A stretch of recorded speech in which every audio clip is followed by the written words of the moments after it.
Erev Tov.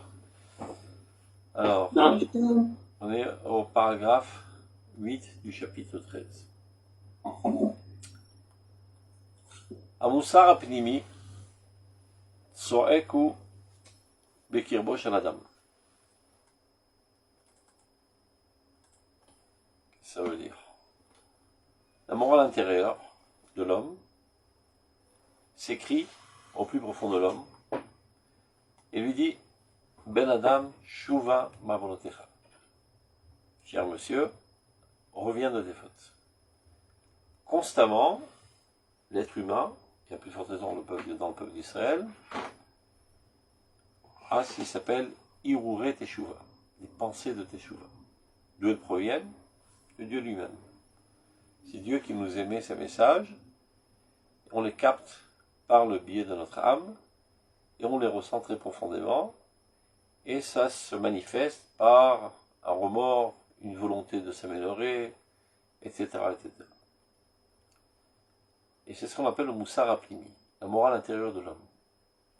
Très souvent, Chazal, ils appellent ça Moussar Klayot, la morale des reins. Pourquoi d'Afka les reins? Parce qu'ils savent qu'il y a une relation étroite entre le corps et l'âme, et certaines fonctions de l'âme, sont encore en relation avec certains membres.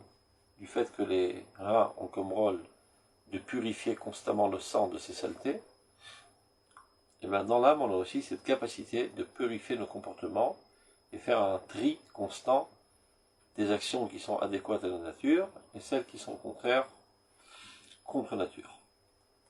Quoi qu'il en soit, à Moussar Apinimi, la morale interne de l'homme s'écrit constamment au plus profond de l'âme de l'homme et lui dit Ben Adam, Shuva Ma'onotecha. Fais Shuva de tous tes péchés.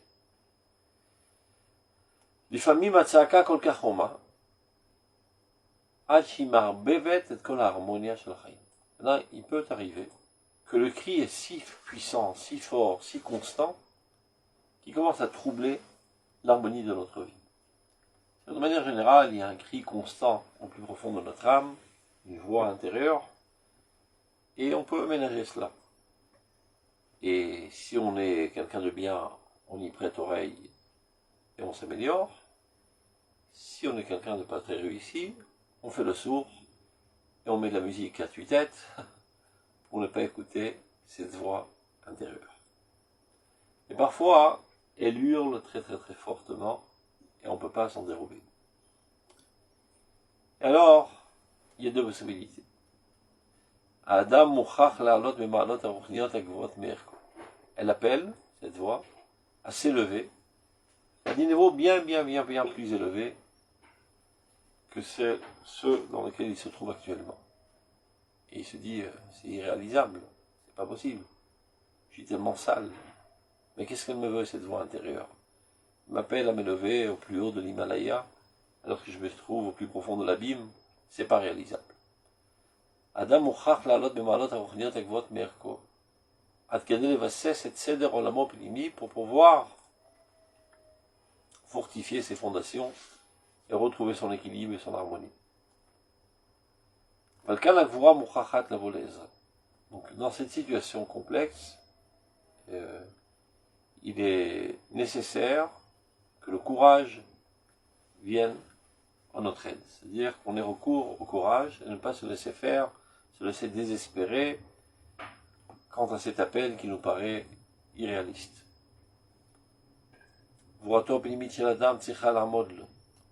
C'est le moment de mobiliser toutes tes forces d'âme, tout ton caractère le plus puissant, pour qu'il te vienne en aide. Alors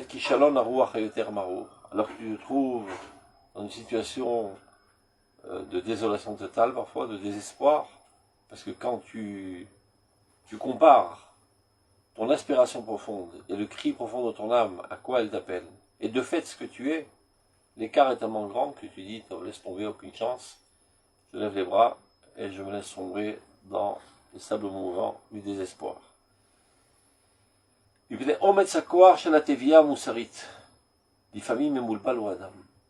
C'est-à-dire, cette exigence morale qui s'écrit du plus profond de notre âme, parfois amène l'homme à être totalement troublé.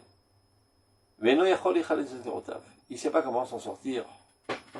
Parce que lorsqu'il s'analyse, eh bien, il voit qu'il a des midot et trulotraot, des vices, c'est-à-dire des traits de caractère totalement tordus, Maasim Raïm, des comportements sales, osés des Torah Moussar, qui sont à l'abandon de la Torah et de la morale. Et tout ça lui fait énormément mal. Mais qui malave? Raoud Darkos Soucha Basirim. Tu veux montrer où on est, s'il te plaît? Okay. Il voit son chemin entouré d'épines. Il ne sait pas où partir. Il y a des buissons piquants de tout son alentour. En Motsal et Tikkun. Il n'y a aucune issue. Selon son évaluation, il se trouve dans une impasse sans issue, il ne sait pas comment s'en sortir. Chavul ou bidé acherim el ma'amad.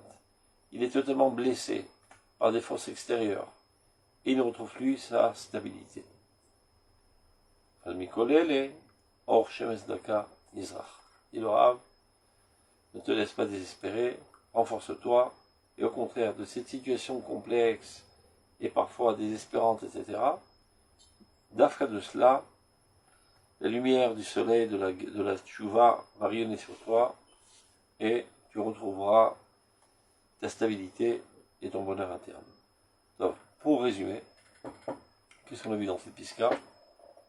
C'est de quelqu'un qui est attentif, il est à l'écoute de ses exigences intérieures. Parce qu'il y a des gens, malheureusement, qui ont bien longtemps sont mis des boules quies et qui arrêtent d'écouter leur voix intérieure. C'est ce qu'on appelle aujourd'hui Tarbut Ra'ash, la culture, la civilisation du bruit. Je ne sais pas si vous avez remarqué, tout est bruyant. Un boucan infernal, tu vois, dans un canyon, il y a toujours une musique. Les gens, ils sont dans leur bagnole, ils mettent toujours la musique à tue-tête. Tout est bruyant, tout est un vacarme constant. Pourquoi c'est comme ça? Eh bien, c'est pour contrer la voix intérieure. On raconte dans le Midrash que lorsque Titus est rentré au Beth Amikdash pour le détruire, il a planté son épée dans le rideau du Kodesh et Kodashim et ça a giclé de sang. Avant cela, d'abord, il a des relations sexuelles avec une prostituée dans le Kodesh Kodashim pour la purifier. Et après, il a poignardé le rideau du Kodesh Kodashim. Et pour le tromper, Dieu a fait en sorte que ceci a giclé de sang. Il a dit extraordinaire, j'ai tué le Dieu d'Israël. Il était bien content de lui. Après, il fait sa route pour retourner dans son pays d'origine. Il monte sur le bateau. Et voilà que commence à avoir une tempête. Il dit, bah mince, alors, il n'est pas tout à fait mort, ce Dieu d'Israël. Mais a priori, c'est un Dieu marin. Parce qu'il a, à l'époque, au début de l'histoire, il a noyé l'humanité dans le Maboul, c'est-à-dire le déluge. Après, les Égyptiens dans l'eau. Et maintenant, c'est à mon tour. Donc, alors qu'ils viennent avec moi faire un duel sur le terrain, on verra qui est le plus fort. Et il est en plus orgueilleux, ce Titus. Il veut combattre Dieu. Alors une voix céleste retentit, lui dit Racha ben beno shel Esav Racha.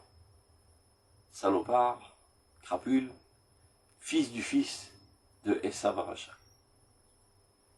Avant de vouloir faire un duel avec moi, je t'envoie une petite bébête et va combattre contre elle.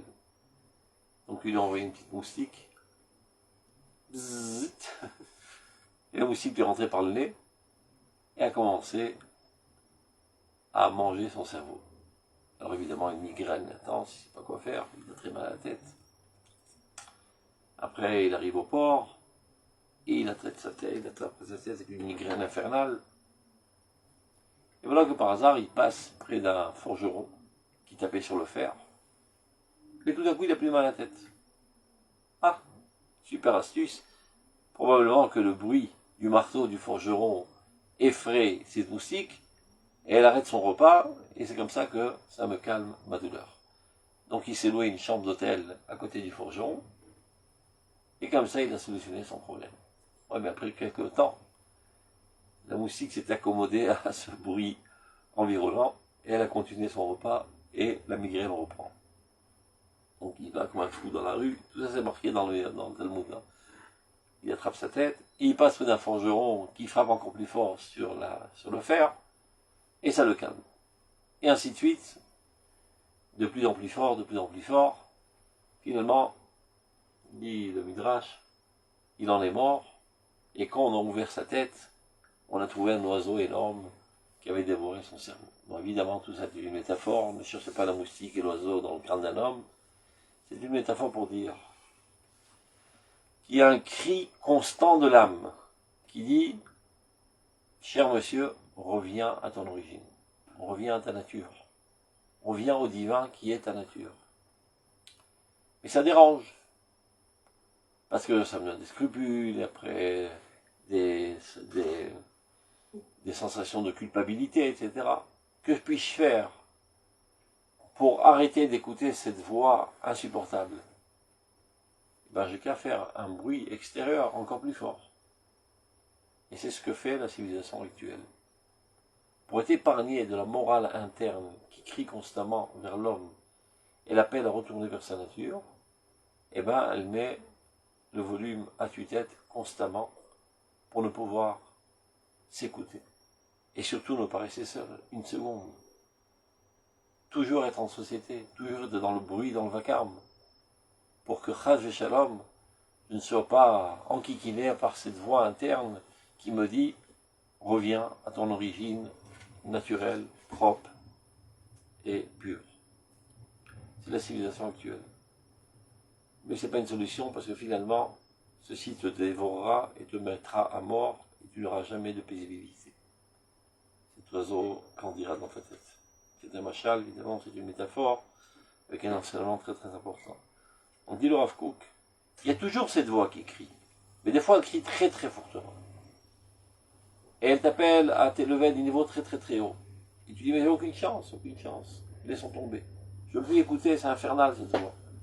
Non, non, renforce-toi, arme-toi de courage, et tu verras que tu passeras peut-être un certain moment amer de guerre interne, mais finalement, tu feras victoire, et tu te retrouveras dans une situation bien meilleure, plus haute, plus pure, plus sainte, avec une nouvelle stabilité et une nouvelle harmonie dans ta vie. Pisca, tête. Aliba el Adam, mi pene ameniot yeshlo la teshuva. Très souvent, on décide de faire des shuvas, et on se fait une liste de tous nos problèmes. J'ai fait ceci, j'ai fait cela, j'ai blessé mon copain, j'ai vexé mon ami, etc. Une liste interminable de problèmes. Et quand je commence à graduer mes problèmes, je vois qu'il y a des problèmes qui, à mes yeux, sont insurmontables. Il n'y a pas de réparation possible. Alors je pourrais arriver à la conclusion de dire, si de toute manière j'arriverai pas à tout réparer, à quoi bon essayer de réparer quelque chose? Je serai de toute façon condamné à être un sale type. Grosse erreur, dit le Rav. Alors voilà la stratégie de combat qu'il préconise.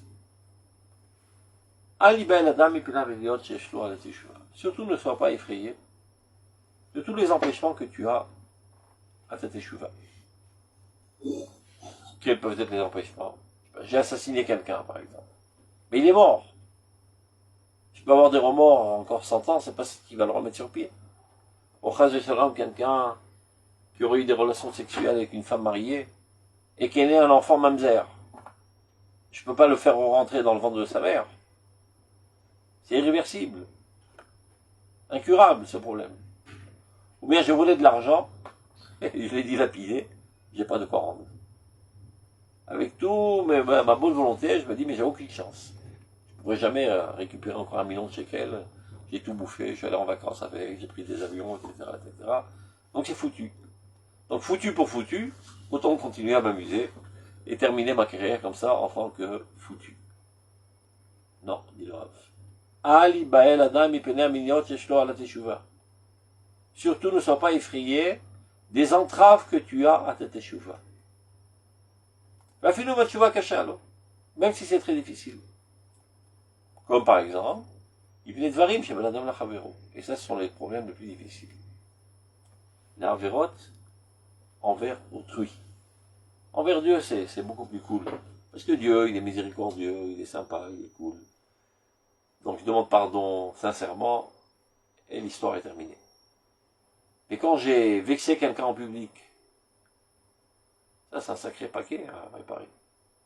Parce que de lui demander pardon entre quatre yeux, ça ne sert pas à grand chose. Il faut lui demander pardon dans la même situation, devant le même public. C'est un sacré paquet, ça. Il faut des forces de caractère pas très communes. De se tenir debout devant tout le monde. Messieurs, dames, il y a un mois, je l'ai maltraité devant tout le monde. J'en ai des remords. Je lui demande des excuses, d'abord des excuses à Dieu, d'avoir enfreint sa volonté, et à lui spécialement, et je demande qu'il me pardonne. Il faut le faire, un truc pareil. Une fois, j'étais dans une telle situation. C'était un Shabbat, Erev Shabbat dans une synagogue, et bien quelqu'un l'a fait devant mes yeux. Il s'est levé sur la théba, il dit Khatat il Eloi Israël Ploni, il a demandé pardon. Une autre fois, j'étais dans un autre événement semblable, c'est quelqu'un qui avait enquiquiné une personne pendant très longtemps, et finalement cette personne est morte. Selon la halakha, il faut prendre 10 personnes avec toi et aller sur sa tombe et lui demander pardon. Donc il m'a invité en tant qu'une des 10 personnes, et il a dit cette phrase, Khatat il Eloi Israël, Vele Ploni, et il a expliqué en quoi exactement il a fauté, et il a demandé pardon à son âme. Mais il faut avoir vraiment une force de caractère de faire pour le faire, c'est pas donné à tout le monde. Donc, celui qui se trouve dans une situation si complexe, parfois il te dit, bah, je serais jamais capable de faire un truc pareil.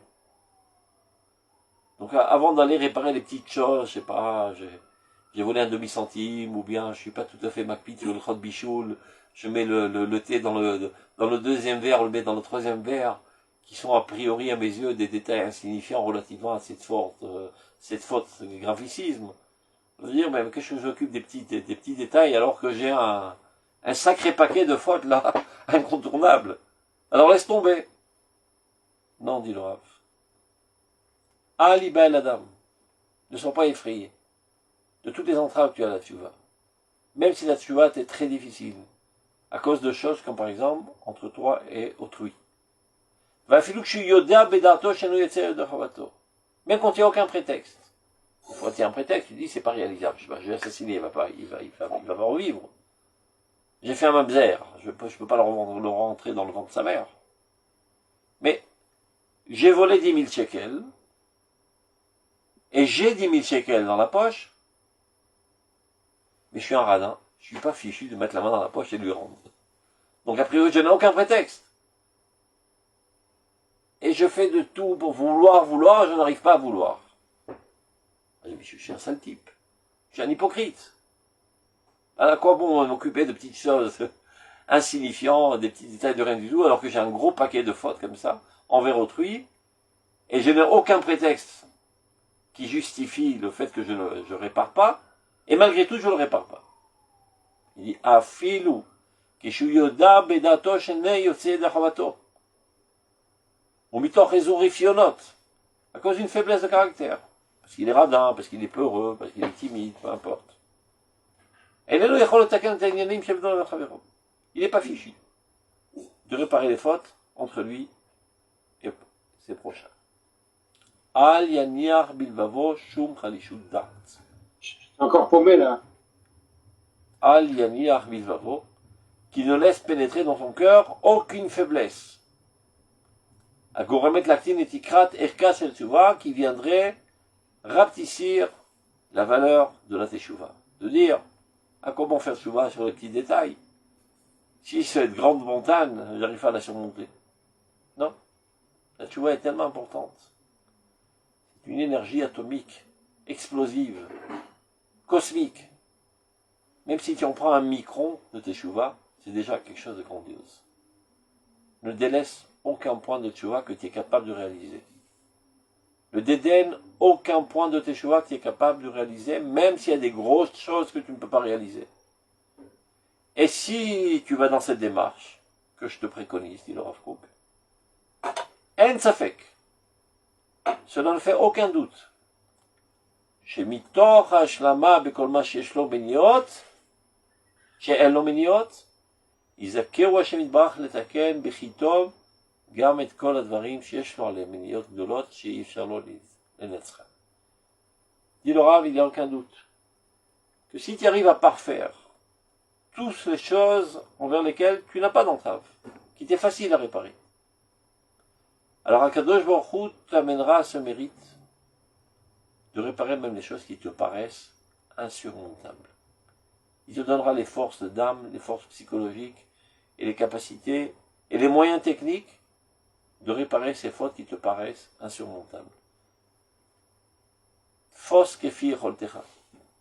Prends dans la tchouva ce que tu veux prendre, dans un premier temps. Et n'essaie pas d'être trop rationnel. De dire, ah, c'est du bidon toute cette histoire-là. Je m'occupe de petits détails alors qu'il y a un super gros paquet d'arvera que j'arrive pas à surmonter. Occupons-nous d'abord de l'essentiel. Après on s'occupera des choses périphériales. Non. Prends pas la tête dans le mur. Tu te fais une auto-évaluation, qui est juge ou pas juge, peu importe, mais pour l'instant c'est ta situation, que tu n'es pas capable de faire cela. Mais il y a d'autres choses que tu es capable de faire. Ah ben fais-les. Et cette satisfaction de réussite te donnera les forces d'âme pour après aller te mesurer aux problèmes plus complexes. Et plus encore, du fait que tu as écarté de toi des petites fautes, en fait tu écartes des écrans qui empêchent le flux divin de te pénétrer. Une fois que tu les as écartés, le flux divin te pénètre. Et tu grandis de manière absolue, objective. C'est pas seulement quelque chose de psychologique. Objectivement, absolument, tu n'es plus le même être. Tu as grandi. Et donc, ce péché gravissime qui te paraissait irréparable, incontournable, c'est parce que tu étais petit. Maintenant, tu as grandi. Et tout d'un coup, ça te paraît faisable. Donc, va selon ces directives, et tu réussiras. Tête. Tête, prime. 9 primes.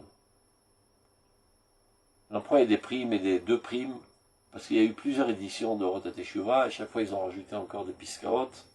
Ils n'ont pas voulu changer la pagination et l'ordre des piskaot qui était déjà mentionné dans d'autres livres qui expliquaient. Car comme on le sait, la quasi-totalité des livres du Rav Kook, ce ne sont pas lui-même qui les a édités, mais son fils, le Rav Tzvi Cohen Kook.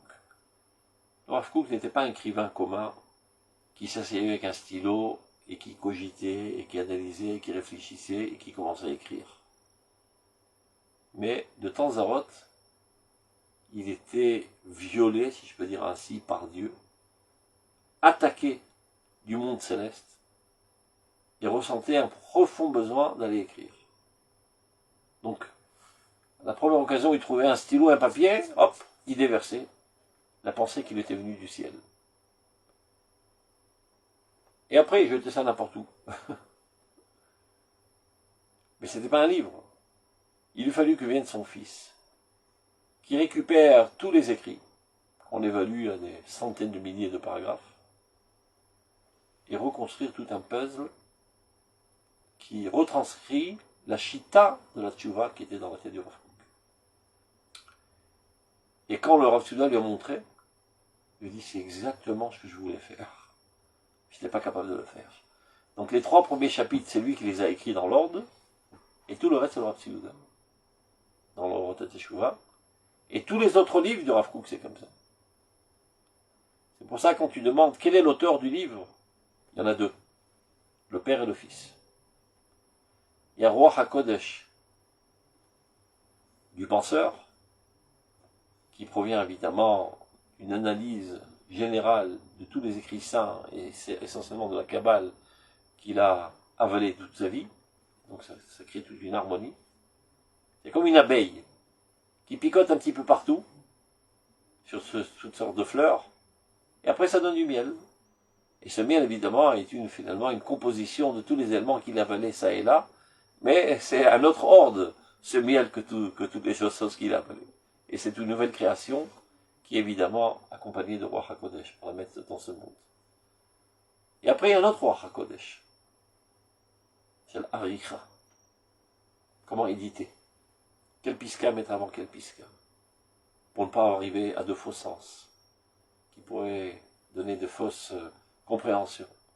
Tu lis une certaine piska, tu as une certaine déviation à croire qu'il veut dire ça, vient une autre piska qui vient contrecarrer ces déviations, qui te remet sur le bon chemin, et ça aussi c'est un génie extraordinaire. Et en cela, le Rav Siouda, qui était son fils, était plus grand que son père. Et c'est lui-même qui le dit. Donc quand tu demandes qui est l'auteur de ce livre, et comme tous les autres livres, il y a deux auteurs. C'est pas tellement commun de voir un livre avec deux auteurs. Le Rav Kook et son fils. Chochmat Yitzira et Chochmat Aricha. Je sais pas comment on dit ça, Aricha, à la mise. Je sais pas comment on dit ça en français. Je suis pas sûr d'avoir bien entendu. Tu as dit que le Rav Kook, le Yehuda Kook, quelque part, il était plus grand que son père, et c'est lui qui nous dit qui c'est lui. Le père lui-même. Dans la Aricha.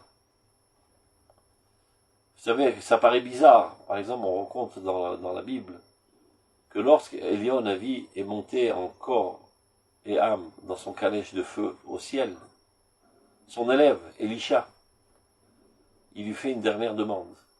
Il dit, qu'est-ce que tu veux que je te donne avant de partir? Pishnaim beruchacha. Je veux voir le double de ton esprit. Un petit peu odieux de demander une telle chose à son rabbin. Et surtout au moment où il va mourir. Comment tu oses être le double de ton rabbin? Dans Avarat HaMesarim, dans la capacité de transmettre le message. C'est-à-dire, il se peut, on va parler stam de manière numérique, que Eliyahu Navi se trouve au niveau 1 million. Mais il est capable de transmettre que 1000. Alors qu'Elisha, il se trouve à un niveau que 100 000, c'est-à-dire un dixième de son rave. Mais lui, il est capable de transmettre 10 000. Donc il s'avère qu'il est plus grand que son rave dans la transmission des messages. C'est un autre don. Il y a un don de compréhension et un don de capacité d'expliquer les choses, les clarifier et les intérioriser dans l'âme de tes auditeurs. Et en cela, il était plus grand. Et le Rav Siouda, c'est pareil. D'ailleurs, du point de vue historique, il n'y a qu'à voir. À l'époque du Rav Kook, sa yeshiva, c'était une dizaine de vieillards, de Talmidei Chachamim, tzadikim et grands, standards, ce qu'on appelle, comme aujourd'hui, les Haridim, mais qui n'ont rien compris, et totalement rien compris à la Torah du Rav Kook. Rien. Lui, il a compris des choses extraordinaires qui vont faire une révolution mondiale. Ses élèves les plus proches, qui étaient dans sa yeshiva, n'ont rien compris ce qu'il racontait. Et quand le Rav Siouda a pris la yeshiva en main, bon, au début, il avait donc les mêmes élèves de son père, ça n'a pas marché, parce qu'ils appartiennent à la génération précédente, avec leur conception figée, qu'il est dur de briser pour en mettre de nouvelles. Donc il a attendu avec patience, jusqu'au jour où la première promotion de la yeshiva tichoni du Rav Neria est arrivée finalement à la classe de terminale, et avant d'aller à l'armée, ils se sont dit on va étudier la Torah. Et il n'y avait pas à l'époque de yeshiva sioniste, ça n'existait pas. Alors le Rav Siouda le dit venez chez moi. Top. Et c'était pas des gens qui étaient des gens en Torah, et qui étaient habillés avec un chapeau et un costume, ils étaient en t-shirt, en petites sandales, etc., avec un bonnet de Tumble, s'il s'appelle. Il les a pris en main, mais il a fait quelque chose d'assez surprenant. C'est qu'ils étaient dans la même salle que les autres. Donc il y avait deux pièces dans cette yeshiva, et une porte communicante. Il a fermé la porte à verrou, et il a interdit aux vieux de parler avec les jeunes, et aux jeunes de parler avec les vieux. C'est quoi cette dictature, je vais dire? Pour les protéger des influences, des conceptions d'antan, et qu'il soit une page toute propre sur laquelle on peut écrire une nouvelle conception. Ce n'est qu'alors qu'ont commencé les premiers élèves du monde à comprendre la Torah du Rav Kook. Des fois, il y a des blocages psychologiques, parce qu'il y a des conceptions qui prennent déjà place dans ta mémoire, et rien d'autre ne peut pénétrer à sa place. À moins que tu sois quelqu'un de très très modeste, qui est prêt à t'effacer totalement pour donner place à autre chose. Mais comme c'est pas dans le commun des mortels, donc il fallait reforger une nouvelle génération à zéro. Et donc on voit que finalement, celui qui a réussi à diffuser la pensée du Rav Kook, qui aujourd'hui se propage chez des centaines de milliers de personnes, c'est le Rav Tzouda, pas le Rav Kook lui-même. Donc lui, c'est le penseur qui a réussi à faire descendre dans ce monde des lumières, des mondes célestes, à un niveau de prophétie très très très haut. Mais dans la capacité de transmission, son fils était plus grand que lui. Et même dans Là, on est dans les années 70, c'est ça? 70? Le père, il est mort en 1935. Non, je te parle, les yeshivas, les deux classes, les harim d'un côté, les nouveaux. Je ne sais pas exactement. Enfin, il a pris les yeshivas en main, à mon avis. Mais la naissance du mouvement lui-même, c'est par Kook, c'est les années 70, non? Je ne sais pas. Il avait... Je suis pas très fort en Mishpachot. Après, en famille, bref, peu importe. En tout cas, on a compris le rayon. Top. Donc tout ça, c'était juste une remarque technique pour dire pourquoi il y a des primes et deux primes, etc.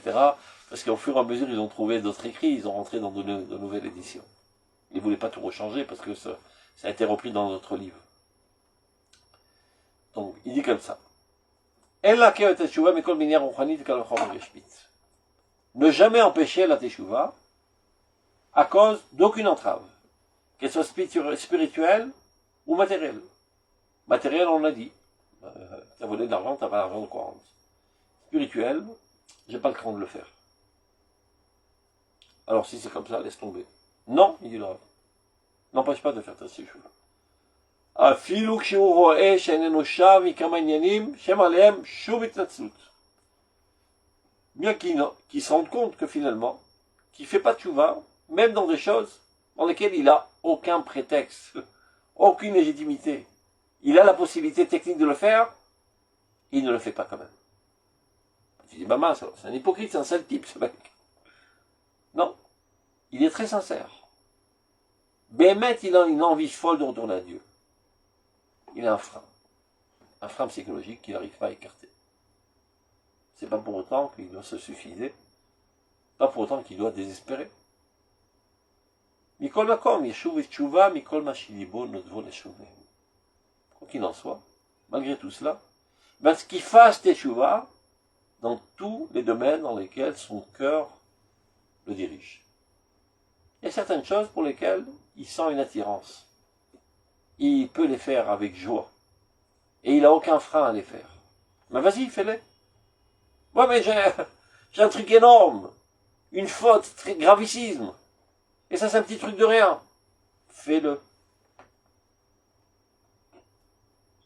C'est pas tellement en adéquation avec la pensée européenne, tout ce qui est dit là. Il faut être intègre avec soi-même, etc., etc. Non. Prends ce que tu peux prendre. Et ceci te sauvera. Prends ce que tu peux prendre. Très souvent, les gens, ils rigolent d'autres personnes. Oh, regarde, moi, celui-là, il met les titsiotes, mais tu n'as pas vu toute la révolte qu'il fait à côté de ça. Nafran, tu as raison. C'est pas logique, c'est pas rationnel, c'est pas normal. Et alors? Il a envie de mettre les titsiotes.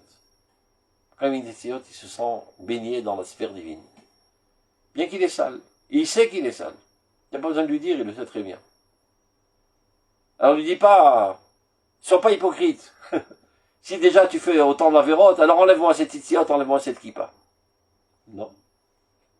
Il veut mettre la kippa. Ça te dérange? T'as qu'à pas le voir. Il se sent proche de Dieu quand il met la kippa. C'est son moyen d'exprimer son approche de Dieu, son envie sincère de se rapprocher de Dieu. Donc toi ne le dédaigne pas, et ni non plus ne te dédaigne pas quand il y a un tel comportement. Parce qu'à vrai dire, soyons francs, tous, nous péchons tous les jours. Ça n'existe pas un être humain qui fait que le bien, qui ne faute jamais. Et même quand il fait le bien, dans son bien, il y a toujours une faute. Il y a toujours un manque. C'est pas à 1 000 000% pur. Toutes sortes de considérations, d'intérêts parfois, etc. Tu viens aider quelqu'un qui est dans la détresse, d'un élan de cœur pur. Après tu dis, va savoir, la vie c'est une roue qui tourne. Une fois lui il est en haut, moi je suis en bas, une fois moi je suis en bas, lui en haut. Quand je serai dans la détresse, il viendra à mon secours. Espèce d'idiot. Tu as sali ton comportement. Non, mais ça arrive, que peut-on faire?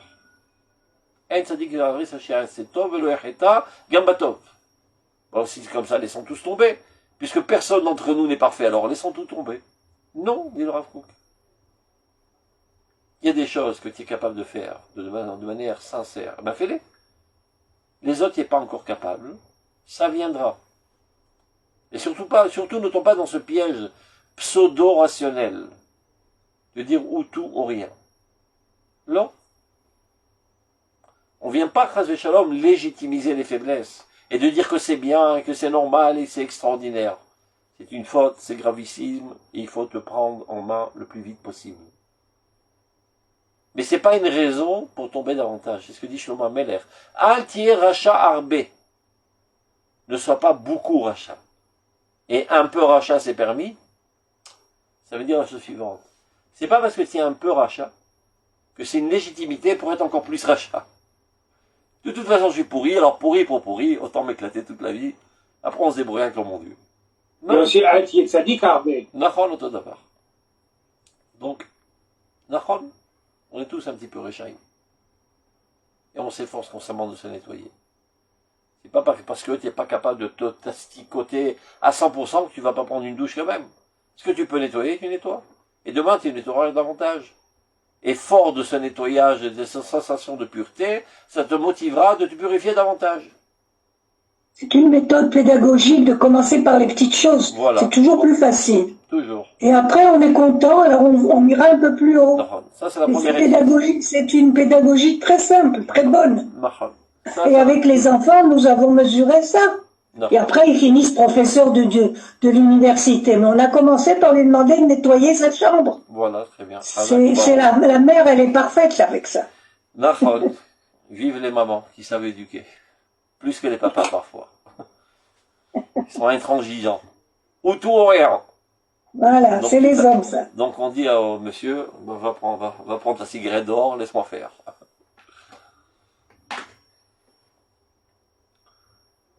C'est pour ça que on doit se marier. L'homme, il est pour trop... équilibrer. L'homme, il est trop rationnel. Mais pas tout avance par le rationnel dans ce monde. Tov. Yesod Teshuva, encore un conseil. Je vous ai dit qu'à partir du chapitre 13, ça descend dans des directives très précises, dans des situations complexes que nous rencontrons tous. Alors que les 13 premiers chapitres, c'était la théorie grandiose de la Teshuva. Maintenant, on passe à l'action, à la mise en pratique. C'est les mathématiques appliquées maintenant. Le fondement de la Teshuva doit être d'abord et avant tout sur le futur. Avant de commencer à introspecter ton passé qui est assez sale pour la plupart d'entre nous et qui risquerait de te décourager, prends des résolutions quant au futur. Supposons que tu étais un type de personne qui n'arrêtait pas de vexer tout le monde à droite et à travers, à lancer des blagues mal placées, etc. Donc sur ton chemin, tu as blessé et tué pas mal de personnes dans ta vie. Maintenant, va les chercher et va leur demander pardon. Il n'y a aucune chance. Je ne réussirai jamais. Même si je les trouve, miraculeusement, je n'aurai pas le cran de le faire. Mais il y a quelque chose que tu peux faire. C'est de clouer ton bec à partir de maintenant. Prends garde d'arrêter de blesser les gens. Ça, tu peux le faire. Le futur, il est encore tout vierge, tout propre. Le passé, il n'est pas toujours tout propre. Donc n'essaie pas d'aller à la guerre contre le plus grand soldat, prends d'abord un petit soldat, tu le tues. Comme on dit, Orgim, Turki, Echad, Echad. À l'époque, c'est comme ça qu'ils disaient. Les Turcs, il faut les tuer un par un. Après, c'était les Britanniques. Mais non, c'est les mecs de Gaza, etc. Para, para. Vache par vache. Donc, Yesod HaTeshuva tzarich l'olam liyot munach ala tikun shel haba. Il faut d'abord, avant tout, t'occuper du futur. Le futur, c'est facile. Et même dans le futur, encore un sous-tri. ובתחילה לא ישים כל כך לעיקר מעכב כל דבר עבר. Dans un premier temps, quand tu décides de faire tchouva, ne mets pas trop en évidence la réparation du passé. Kim yavo miyad la'asok betikun ha'avar. Si tu viendrais directement vouloir réparer le passé, imsa meniot rabot, tu trouveras une infinité d'entraves et d'empêchements. Celui-là, il est trop... aucune chance, il demandera jamais, il me pardonnera jamais. Celui-là, il est comme ceci, celui-là comme cela, celui-là, je l'ai trop vexé, celui-là, j'ai vexé en public devant 100 personnes, ils sont tous éparpillés, aucune chance. Puis qui sont à la galère. Viou, darke, à Teshuvah, Vikirvat Hashem, Kashim Lefanav. Alors, les cheminements de la Teshuvah et la proximité de Dieu deviendront trop compliqués à réaliser. Avad, Dioto, Asuk, Behemet, et Tekel, Tvasav. Si véritablement tu veux t'adonner à réparer tes actions, et tu commences d'abord par le futur, Adava Muftach, encore une fois, promesse du Rav Kook, et ici de quoi il parle. Adava Muftach, sois assuré, Shiazru Minashamayim, que du ciel on viendra t'aider.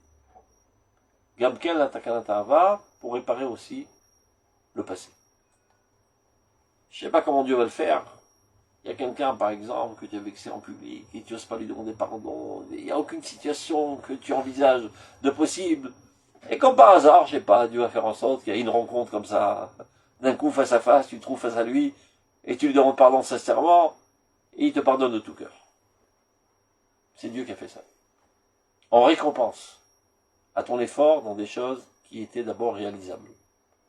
Il viendra en ton aide. Comme il est dit dans le Gemara, Pitoli petach kechudo shel mahat, ve'neftach lachem kepitwa shel ulam. Ouvrez-moi une petite ouverture, comme le trou d'une épingle. Et moi je vous ouvrirai des portes, des portails d'une grande salle. C'est-à-dire on commence un petit effort, comme la traversée de la mer Rouge, et la mer s'ouvre.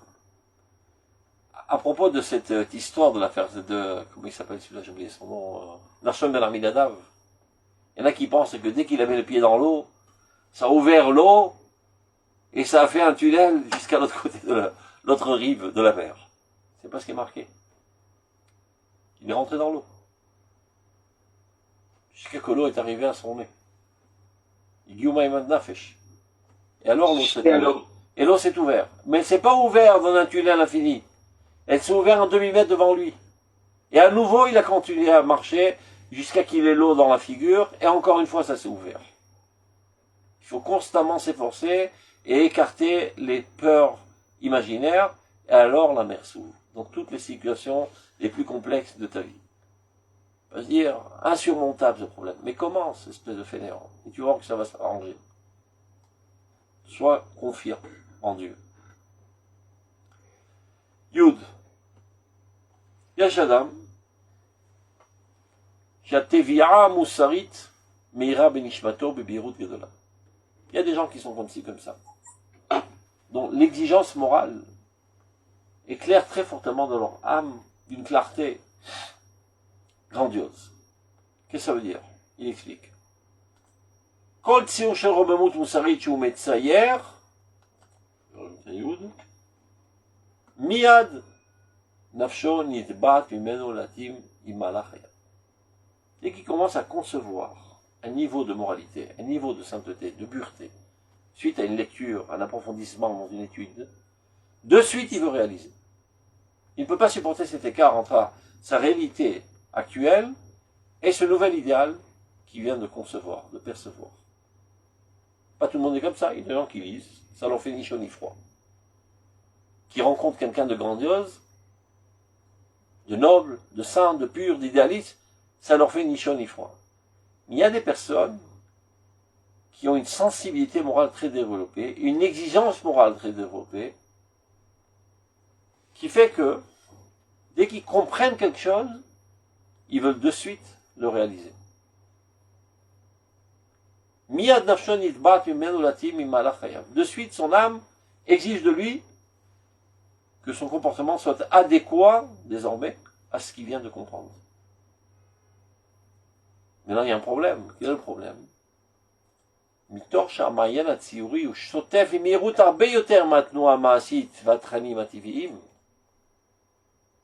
La capacité intellectuelle de comprendre les choses va à une vitesse bien plus grande que la capacité de réaliser dans le concret. Je peux comprendre de suite c'est quoi par exemple dans le Mesilat Yesharim, le chapitre 26, Madrigat Akdusha. Je peux le comprendre. Et que pour autant je suis Kadosh. Je suis parti pour 50 ans de travail pour arriver à ce niveau.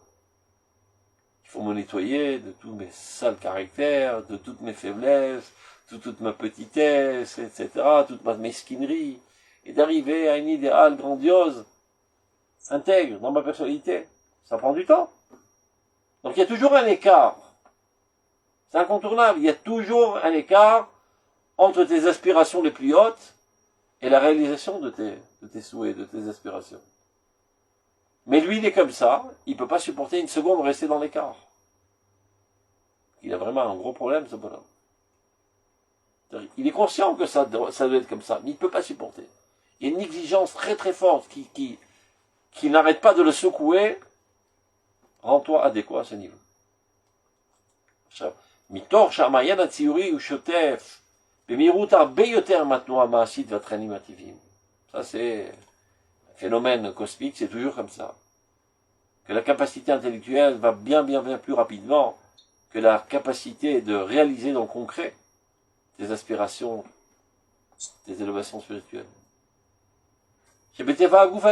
Parce que ça dépend de la nature du corps et de ton psychisme aussi, qui va plus lentement. L'existence n'a pas d'aile.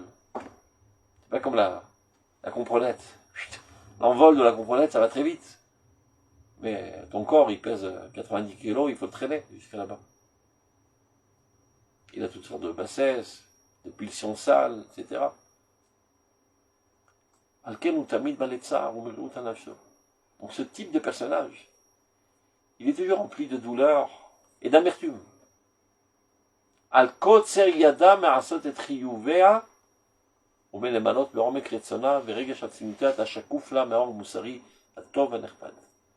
De son incapacité de remplir ses devoirs au plus profond de sa volonté et de son sentiment, tout ce qu'il comprend, à chaque oufle, tout ce qui lui devient transparent, qui lui devient clair. Donc il est constamment en douleur et en amertume. Il comprend des choses, c'est quelqu'un de profond, qui peut comprendre des choses très hautes, très profondes, et il n'arrive pas à concilier avec le fait que il ne réalise pas ce qu'il comprend. Évidemment, c'est pas demain que tu vas devenir un kadosh. Patience. Tu peux lui dire ce que tu veux, il ne peut pas. Ça le déchire de l'intérieur. Donc qu'est-ce qui pourra arriver qui sera encore plus grave, dit le Rav? Yesh, il peut arriver que chez Mikisharon Kadosh Ze, quel Kisharon? Quelle aptitude? Cette exigence profonde de réaliser de suite tes aspirations spirituelles. C'est un Kisharon que pas tout le monde n'a. Mais parfois, il y a l'envers de la médaille de ce Kisharon. Titzmach Yirat et Yitzira. Pourrait se développer en lui, pousser en lui la crainte de la créativité.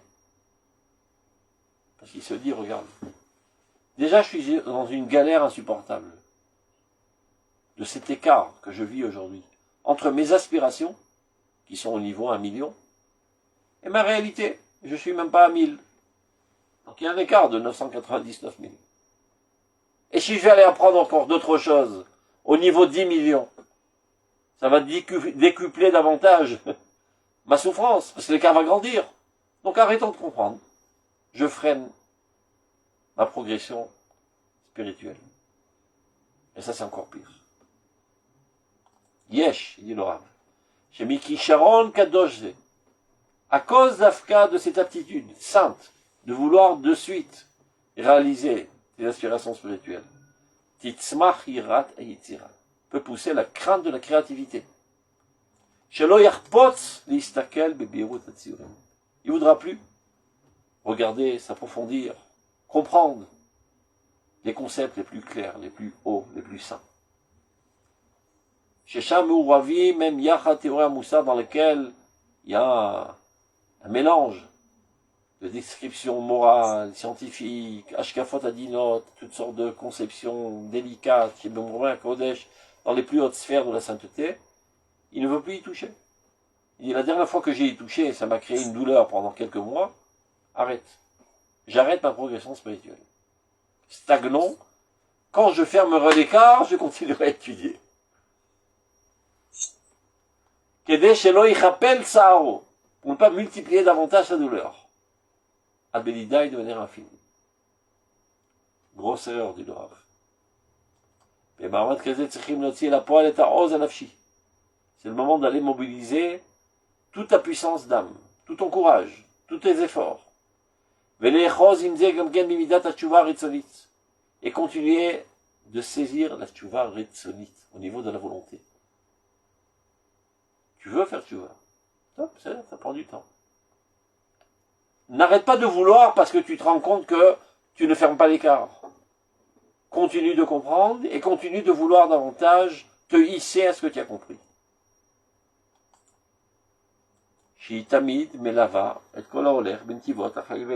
Cette volonté, c'est ça, qui accompagne l'homme dans les cheminements de la vie la plus haute. Donc ne renonce pas à ces volontés saines et saintes qui est en toi. Et toute cette capacité d'élévation spirituelle qui est en toi, un echmad, qui est si agréable, si propre. L'arbot Osher Kodesh, pour multiplier une richesse de sainteté en toi. L'agdil Torah veladira, faire grandir la Torah. Tu as une capacité que les autres n'ont pas. Tu as une capacité d'approfondissement, d'aspiration que les autres n'ont pas. Et c'est pas parce que tu n'arrives pas à réaliser de suite, parce que tu as un problème, je sais pas, tu es né comme ça, de vouloir réaliser. Tu es un impatient, qui a une exigence de réalisation instantanée. C'est pas, bidiouk, comme Mashiach Now, Shalom Now, tout ce que tu veux. C'est pas une raison que la Torah en perde. On a besoin de toi. Continue. Alitanit Kamesh. Ne te laisse pas te faner. Mipene Ateviot Amousseriot, à cause de tes exigences morales. Shemit Gabrot Alav, qui vont en se renforçant constamment en toi. Qui micherat lumatan bebitachon. Au contraire, avec beaucoup d'assurance, va à la guerre. Et continue de gravir les échelons de la compréhension, de l'aspiration. Il est vrai que tu souffriras toute ta vie, peu importe. C'est pas grave, tu n'es pas venu ici pour t'amuser. La vie, c'est pas une kermesse. Dit Shlomo HaMelech, Mosif dat, Mosif machov. Tout celui qui rajoute de la connaissance rajoute de la douleur. Comme on dit en français, heureux les pauvres d'esprit. En sechel en bayot. Il n'y a pas de compréhension, il n'y a pas de problème. Tout est bien, il n'y a aucun problème. Tu deviens intelligent, tu comprends tous les problèmes, tous les dangers, tous les défis qu'il y a dans le monde. Oula, quelle galère. Quand j'étais idiot, la vie était calme. Alors restons idiots. Non, tu dois grandir. En étant prêt à payer le prix de la souffrance. Et ça s'appelle Issouré Ahava. Ce sont des souffrances d'amour. Des souffrances d'amour de Dieu et des souffrances de l'amour de Dieu envers toi. Top. Eh ben, il faut payer. Il faut être prêt à payer les souffrances pour assumer son amour. Regardez, comment qu'on appelle l'approche de Dieu? Tsimaon Lachem. La soif en Dieu. Et plus tu bois de la divinité, plus tu en es assoiffé. Mais quand tu bois, ben, c'est bon. Tu n'as plus soif. Plus tu en bois, plus tu en es assoiffé. Imaginez qu'un élève dise à son rabbin, « Cher rabbin, avant de rentrer dans l'Yeshiva, j'avais une soif intense de Dieu. Depuis que j'ai étudié avec vous, c'est fini, j'ai plus soif. » Ben, le rabbin, il se tire une balle dans la tête. S'il a réussi à éteindre sa soif. Plus tu en bois, plus tu en veux. Eh ben alors, je restais toute ma vie assoiffé. Ben, cet assoiffement lui-même est une satisfaction incommensurable d'être en situation de soif de Dieu. Parce que des idiots dans ce monde qui sont en situation de soif de Coca-Cola, ou de drogue, ou de toutes sortes de saletés. Heureux, celui qui est en soif de Dieu constante et qui souffre de cette soif, qui ne peut jamais, je ne sais pas comment on dit ça en français, S'assouvir. Hein? Comment on dit? S'assouvir. Assouvir, c'est ça. S'assouvir. Ok. Chez Meora, chez le Torah, donc les craintes ne sont pas apeurées de cette Torah qui te crée ce malaise, et cette souffrance, etc. À cause de l'écart qui va grandissant constamment. Chez Meora, chez le Torah, Yerzireno Tamil et Octave. La lumière de la Torah, qui est la lumière divine qui se trouve dans la Torah, elle te bonifiera. Et il n'y a pas d'autre solution. Ça veut dire, si on veut parler de manière quantitative, tu te trouves au numéro 100. Et maintenant, tu as compris le numéro 10 000. Tu dis, attends. Quand j'arriverai à 9 999, je commence à étudier la suite. Non. Si tu veux arriver à 10 000, étudie 100 000. C'est comme ça que ça marche. Le corps, il traîne pas toujours. Tu as 10 000 de compréhension, tu as 100 dans ton réel concret de journalier. Tu veux arriver vraiment à 10 000, étudie 100 000. Et quand tu arriveras à 10 000 et que tu veux progresser, étudie 1 million de hauteur. Et toute ta vie, il y aura un déphasage entre tes aspirations, tes compréhensions et ce que de fait tu es. Mais entre-temps, tu grandis, tu vois bien. Une fois, tu étais tout petit comme ça, tu n'avais que 10. Et maintenant, tu es 1 million. C'est vrai que tu es très très loin de ce milliard auquel tu aspires, mais malgré tout, tu es quand même 1 million. Vezo Ashir Asamer Bechelko. Réjouis-toi de ta part. C'est vrai qu'il faut être en aspiration constante vers le futur, vers le grandissement. Mais ça fait pas de mal de temps à autre de jeter un petit regard en arrière et de voir où tu en étais il y a 10 ans et où tu en es aujourd'hui pour te remplir de satisfaction et de force pour continuer ton parcours. C'est comme la conduite dans une bagnole.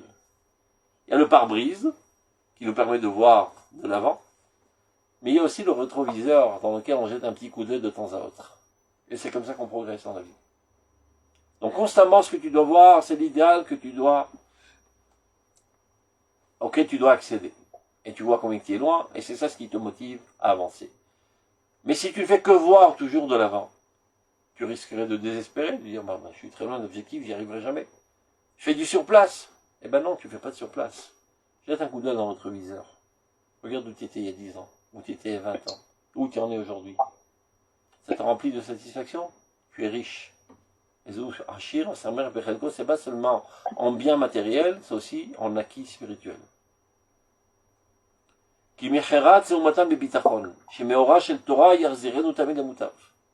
La lumière divine qui se trouve dans la Torah, c'est elle qui est effective et qui te fait grandir. Donc n'y renonce pas. Mais de la manière la plus grandiose. C'est-à-dire tous tes remords et tes résolutions, c'est bien sympa tout ça. Mais le moteur essentiel qui fait avancer dans la vie, c'est la lumière divine qui se trouve dans la Torah. Donc surtout n'y renonce pas en te disant je suis pas assez haut, je suis pas assez pur, je suis loin de l'objectif, etc.